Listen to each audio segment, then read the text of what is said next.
Students, SLP के एक brand new session में आप सबका बहुत बहुत स्वागत है। तो आज मैं आपको क्या पढ़ाने वाला हूँ? तो आज मैं आपको पढ़ाने वाला हूँ बैलेंसिंग ऑफ एन अकाउंट। देखिए सर, मैंने आपको traditional approach, rules of debit के ट्रेडिशनल अप्रोच को समझा दिया है, मॉडर्न अप्रोच को समझा दिया है, दोनों का प्रैक्टिस मैंने आपको करा दिया है, क्योंकि आपको पता है कि प्रैक्टिस बैच चल रहा है। तो आज प्रैक्टिस बैच का तीसरा सेशन है। आज के सेशन में मैं आपको समझाऊंगा कि एक अकाउंट क्या होता है, उसका क्या फॉर्मेट होता है, और फॉर्मेट बताने के बाद एक क्वेश्चन कराऊंगा जिसमें कि मैं आपको अकाउंट को बैलेंस करना सिखाऊंगा। कैसे अकाउंट को बैलेंस करना होता है, कैसे अकाउंट का फॉर्मेट बनता है, फॉर्मेट बनने के बाद उस अकाउंट को कैसे बैलेंस करना होता है। तो चलिए कॉपी पेन निकालिए, आज के सेशन के लिए व्हाइट बोर्ड पे आइए। चलिए शुरू करते हैं। तो सर, मैं आपको आज पढ़ाने वाला हूं balancing of account, balancing of an account. तो सर, अगर आपने ट्रेडिशनल वाला वीडियो देखा है, ट्रेडिशनल अप्रोच वाला वीडियो मेरा देखा है, तो उसमें मैंने आपको अकाउंट का डेफिनेशन बताया था। अकाउंट का डेफिनेशन होता है पर हेड जो वैल्यू होता है एक ट्रांजैक्शन में, पर हेड वैल्यू होता है, उसका हिसाब करने को अकाउंट बोला जाता है। तो अकाउंट का फॉर्मेट क्या होता है, पहले ये समझना जरूरी है कि अकाउंट का फॉर्मेट क्या होता है। फॉर्मेट बताऊंगा, फिर आपको बताऊंगा कि उस चीज को कैसे कैप्चर करना है, क्या होता है, कैसे वैल्यूज है, कैसे रूल्स है, वो सब मैं आपको समझाऊंगा। पहले फॉर्मेट सीख लेते हैं। फॉर्मेट क्या होता है? अगर हम अकाउंट का फॉर्मेट देखें तो पहले होता है डेट, फिर होता है पर्टिकुलर्स, फिर होता है अमाउंट, फिर होता है फिर से डेट। क्यों फिर से, मैं बताऊंगा। पर्टिकुलर्स और अच्छा बच्चों, थोड़ा सा प्रॉब्लम हो गया है। क्यों प्रॉब्लम हो गया है? क्योंकि हमने जगह नहीं छोड़ा है लिखने के लिए। मैं फिर से लिख के आपको बता देता हूँ। चलिए फिर से लिख के बता देता हूँ, आपको समझ में आ जाएगा। फॉर्मेट कुछ इस तरह से होता है, पहले बनेगा डेट, फिर बनेगा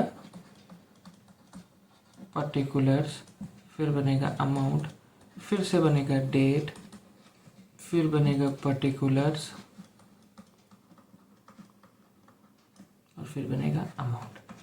चलिए सर, ये है अपना फॉर्मेट, अकाउंट का फॉर्मेट।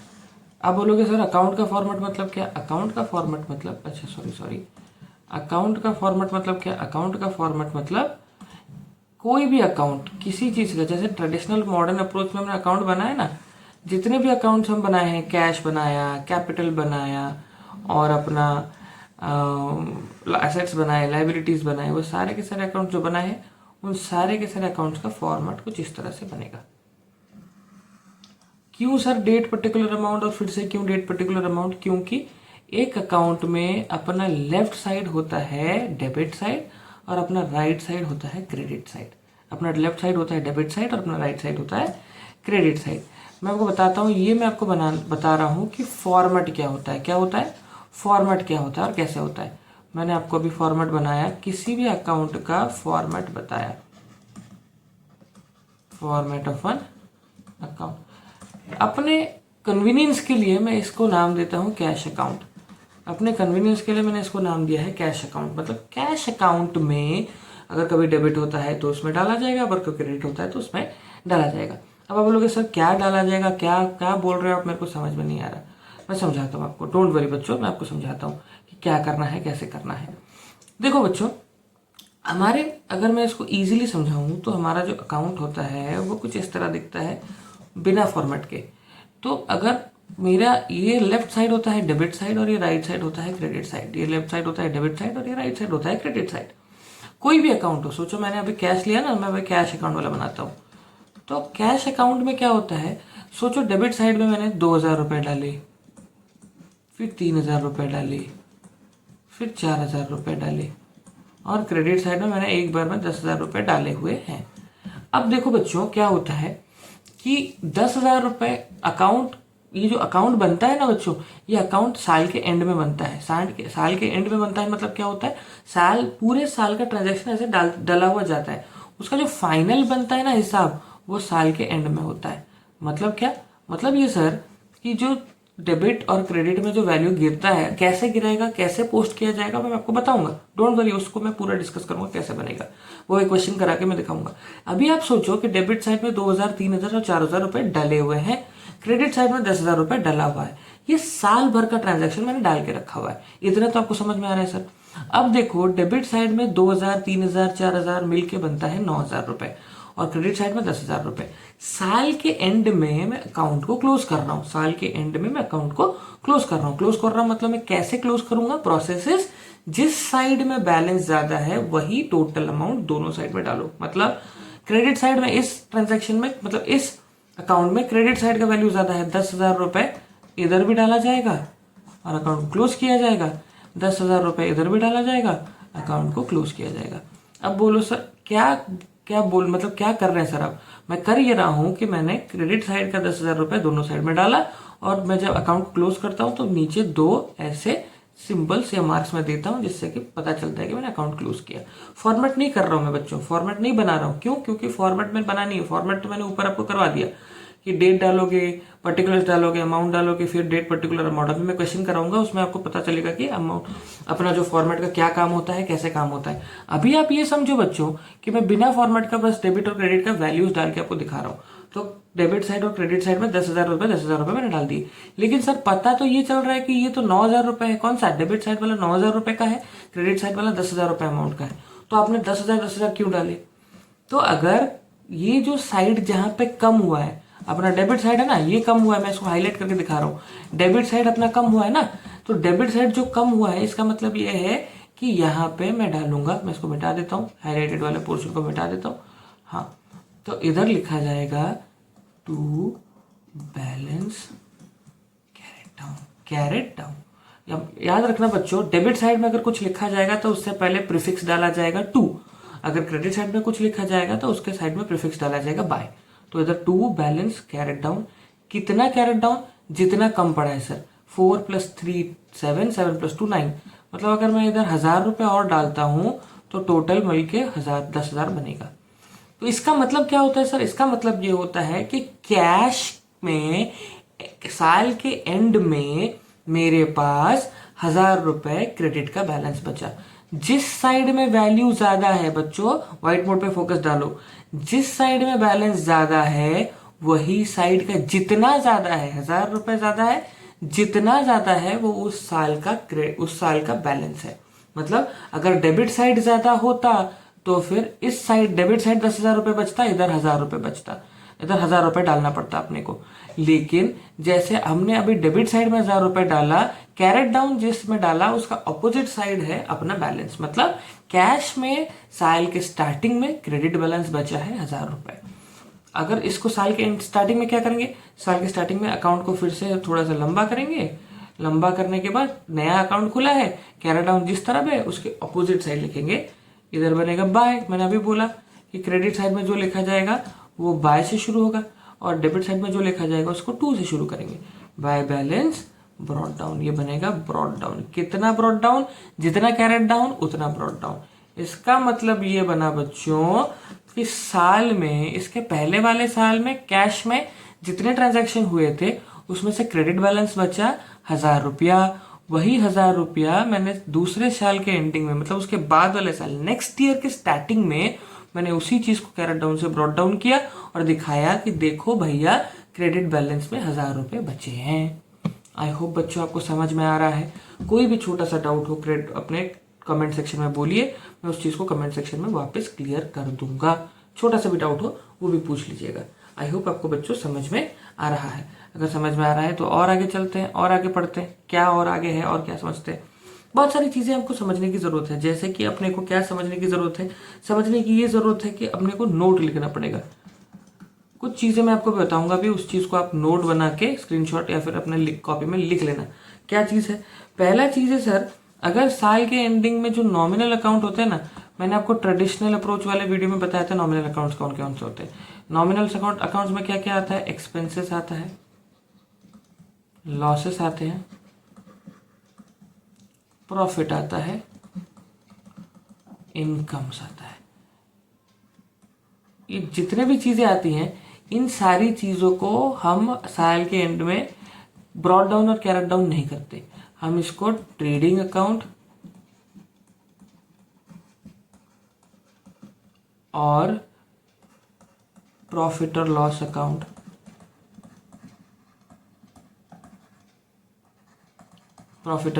में ट्रांसफर करते हैं। क्या करते हैं? ट्रांसफर करते हैं। सर पहले तो आप बताइए ट्रेडिंग अकाउंट और प्रॉफिट एंड लॉस अकाउंट क्या होता है। Trading profit and loss account में आपको तब बताऊंगा बच्चों जब मैं आपको फाइनल अकाउंट्स पढ़ाऊंगा। फाइनल अकाउंट्स पढ़ाऊंगा तब मैं आपको ट्रेडिंग और पीएल अकाउंट के बारे में डिस्कस करूंगा। अभी उसके बारे में डिस्कशन करना जरूरी नहीं है। बस सर आप याद में डालिए कि अगर नॉमिनल अकाउंट होता है जिसमें एक्सपेंसेस, लॉसेस, प्रॉफिट और इनकम के बारे में अगर हम अकाउंट बनाते हैं तो उन अकाउंट्स को ट्रेडिंग और पीएल में ट्रांसफर कर दिया जाएगा, कैरेट डाउन और ब्रॉट डाउन नहीं किया जाएगा। तो सर कैरेट डाउन और ब्रॉट डाउन किसको किया जाएगा? सर कैरेट और ब्रॉट डाउन किया जाएगा नॉमिनल को छोड़ के बाकी जो बनेंगे। बाकी मतलब पर्सनल अकाउंट, कोई नाम है पर्सनल अकाउंट, कोई नाम है, या फिर रियल अकाउंट। पर्सनल अकाउंट में जो आएगा, रियल अकाउंट में जो आएगा, उसको हम पहले क्या करेंगे? पहले बैलेंस को कैरेट डाउन करके क्रेडिट या डेबिट बैलेंस निकालेंगे। क्रेडिट या डेबिट बैलेंस निकालेंगे। बच्चों थोड़ा सा जगह कम हो गया, इधर लिख देते हैं। क्रेडिट और डेबिट बैलेंस निकालेंगे। निकालने के बाद क्या करेंगे बच्चों? निकालने के बाद अपने को क्या करना है? जो निकला उसके ऑपोजिट साइड में हमको बैलेंस ब्रॉट डाउन करना है। आई होप आपको समझ में आ रहा है। मैं क्वेश्चन करके बताऊंगा, अभी आपको पूरा समझ में आ जाएगा कैसे क्या करना है क्या नहीं करना। अभी आप इतना समझो, मैंने आपको पहले से क्या समझाया? मैंने आपको समझाया पहले कि अकाउंट क्या होता है, फॉर्मेट ऑफ अकाउंट समझाया, फिर उस फॉर्मेट ऑफ अकाउंट को फॉर्मेट बनके करा के दिखाया, डेट पर्टिकुलर अमाउंट, डेबिट और क्रेडिट का डेबिट बता दिया। बताने के बाद मैंने आपको कैश अकाउंट का एक डेमो बन करके दिखाया कि कैश में क्रेडिट बैलेंस कैसे बचता है और उसको कैरी डाउन और ब्रॉट डाउन कैसे किया जाता है। फिर आपको बताया कैरी डाउन और ब्रॉट डाउन कहाँ करना होता है। नॉमिनल अकाउंट में एक्सपेंसेस, लॉसेस, प्रॉफिट और इनकम आता है तो उसको कैरी डाउन ब्रॉट डाउन करने की जरूरत नहीं है, डायरेक्ट ट्रेडिंग और पीएल में ट्रांसफर करना पड़ेगा। ट्रेडिंग और पीएल में जो ट्रांसफर होगा उसको मैं फाइनल अकाउंट्स में डिस्कस करूंगा। वहां पे उसकी चीज वहां पे है, यहाँ पे इसको कोई ध्यान नहीं लगाना, बस याद रखना है नॉमिनल अकाउंट्स में जो भी होता है उसको ट्रेडिंग और पीएल में ट्रांसफर करना होता है। आई होप समझ में आ रहा होगा बच्चों। आगे चलते हैं। आगे क्या है? आगे है पर्सनल और रियल अकाउंट। पर्सनल और रियल अकाउंट में जो जो होता है, रियल अकाउंट में सारे के सारे एसेट्स और लायबिलिटीज होते हैं, पर्सनल अकाउंट में सारे के सारे रिप्रेजेंटेटिव्स मतलब पर्सन्स, आर्टिफिशियल पर्सन्स जितने भी आते हैं वो सारे के सारे होते हैं। तो इस सारे के सारी चीजों में आपको कैरेट डाउन और ब्रॉट डाउन करना जरूरी है। आई होप समझ में आया होगा। अगर छोटा सा भी डाउट है तो पूछो बच्चों, छोटा सा भी डाउट है तो पूछो। नहीं है? चलिए सवाल पे चलते हैं। मैं आपको बताता हूं कि कैसे बैलेंस करना होता है अकाउंट। सामने आपका एक सवाल है व्हाइट बोर्ड पे, उसको स्क्रीनशॉट ले लो या फिर वो वीडियो को यहीं पॉज करो और पॉज करने के बाद उस सवाल को एक बार कॉपी में लिख लो। या तो स्क्रीनशॉट लो या तो लिखो। आई होप आपने स्क्रीनशॉट या फिर पॉज करके लिख लिया होगा। अब इस सवाल को सॉल्व करते हैं। मेरे पास भी सवाल है। सवाल बोलता है open a T shape account for furniture and right the following transactions on the proper side. Proper side में लिखो। डेबिट साइड में होता है या क्रेडिट साइड में होता है? प्रॉपर साइड में लिखो। देखो बच्चों फॉर्मेट तो मैंने बता दिया है, तो फॉर्मेट आप अपने हिसाब से देख लेना। क्वेश्चन में डेट दिया नहीं है, अगर क्वेश्चन में डेट नहीं देता है तो सीरियल नंबर डाल के करना, अगर क्वेश्चन में डेट देता है तो डेट डाल के करना है। इस क्वेश्चन में डेट दिया नहीं है, सीरियल नंबर दिया है, तो इसलिए हम सीरियल नंबर डाल के करेंगे। और फॉर्मेट कराने का जरूरत नहीं है, फॉर्मेट आपके पास है, आप अपने बुक से फॉर्मेट प्रैक्टिस कर लेना। यहाँ पे मैं सिर्फ आपको एक ओवरव्यू बता रहा हूं कि कैसे इसको सॉल्व करना है। फर्नीचर अकाउंट बोला है ना उसने, टी शेप फर्नीचर अकाउंट बनाओ, तो टी शेप बनाने को बोला है। टी शेप बनाने को बोला है मतलब यहाँ पे बना डेबिट, यहाँ पे बना क्रेडिट।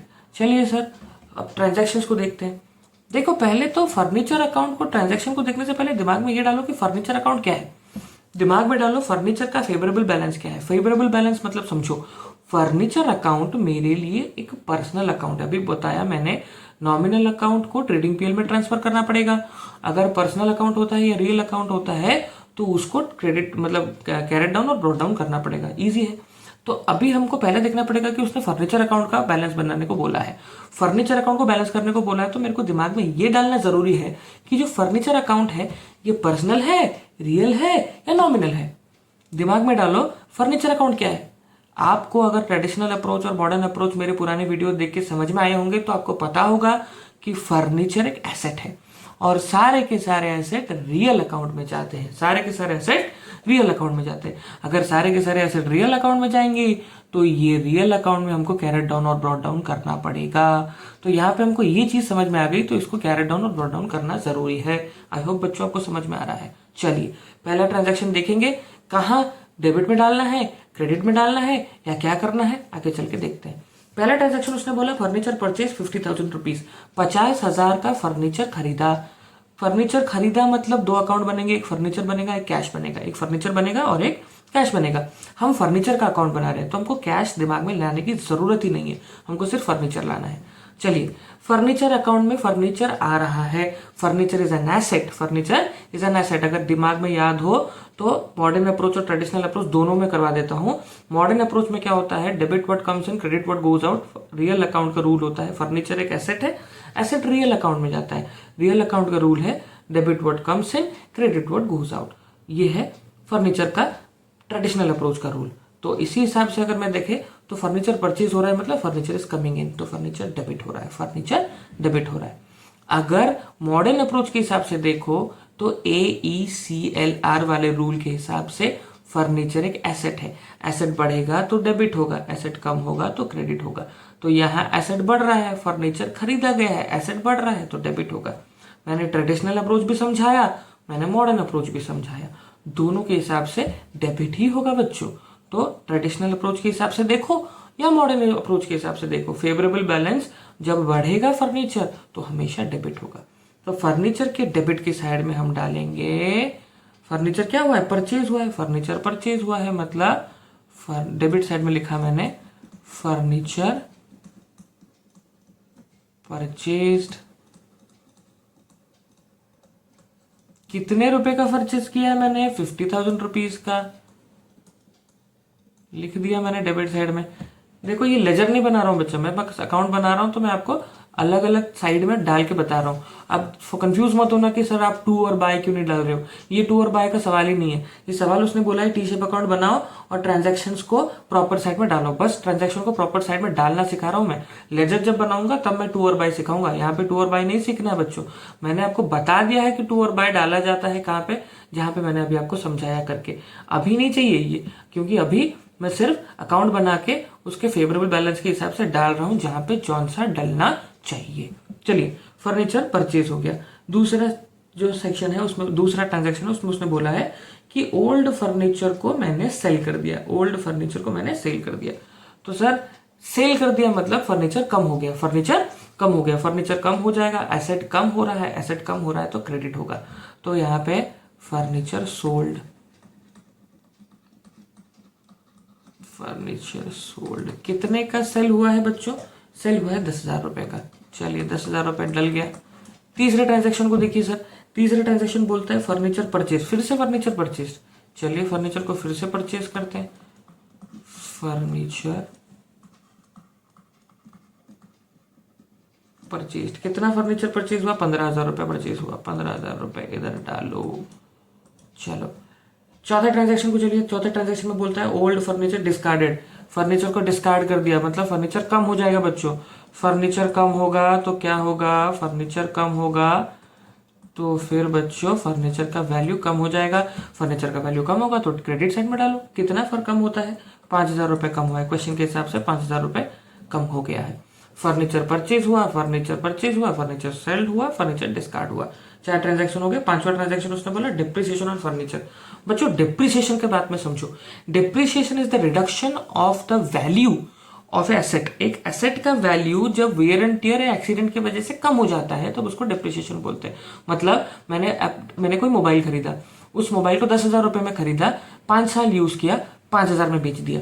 तो ये 5,000 में बेचा मतलब 10,000 में खरीदा था, 5,000 में बेचा।